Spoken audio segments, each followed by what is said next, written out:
Hello दोस्तों, आज हम एनसीईआरटी क्लास 6 ज्योग्राफी का पार्ट 3 पढ़ेंगे, जिसका नाम है पृथ्वी की गतियाँ।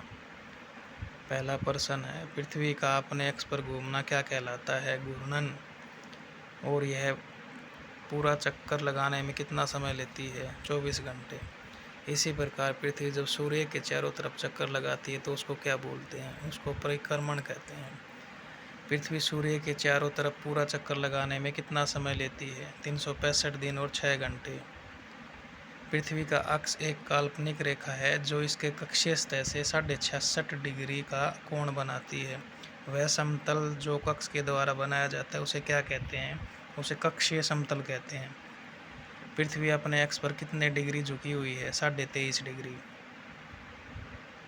पृथ्वी सूर्य से प्रकाश प्राप्त करती है। पृथ्वी का आकार गोले के समान है, इसलिए एक समय में सिर्फ इसके आधे भाग पर ही रोशनी प्राप्त होती है।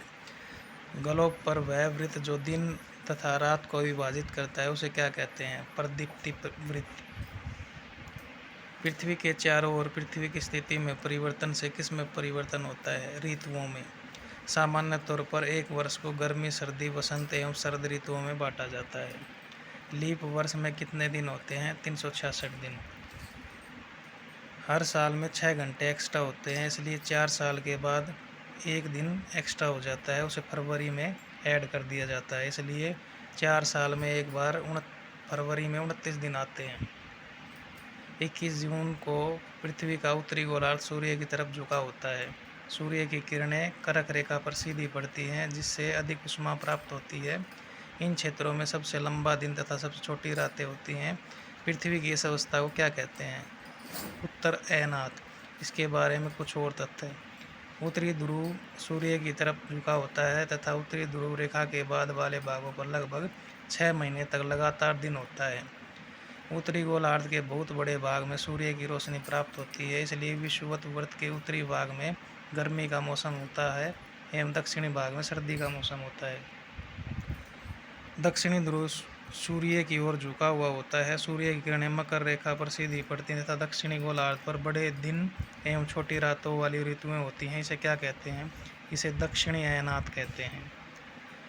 22 दिसंबर को दक्षिणी ध्रुव के सूर्य की ओर झुके होने के कारण मकर रेखा पर सूर्य की किरणें सीधी पड़ती हैं, इसलिए दक्षिणी गोलार्ध में लंबे दिन तथा छोटी रातों वाली ग्रीष्म ऋतु होती है। पृथ्वी की इस अवस्था को दक्षिणी अयनात कहा जाता है। इसी कारण से ऑस्ट्रेलिया में ग्रीष्म ऋतु में क्रिसमस का पर्व मनाया जाता है।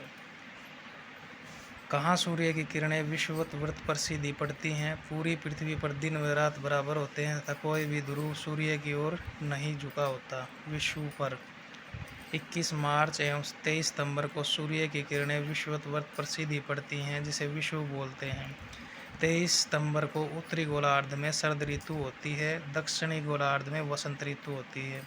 21 मार्च को उत्तरी गोलार्ध में वसंत ऋतु होती है, दक्षिणी गोलार्ध में शरद ऋतु होती है। आज की क्लास यहीं समाप्त होती है। आपका धन्यवाद।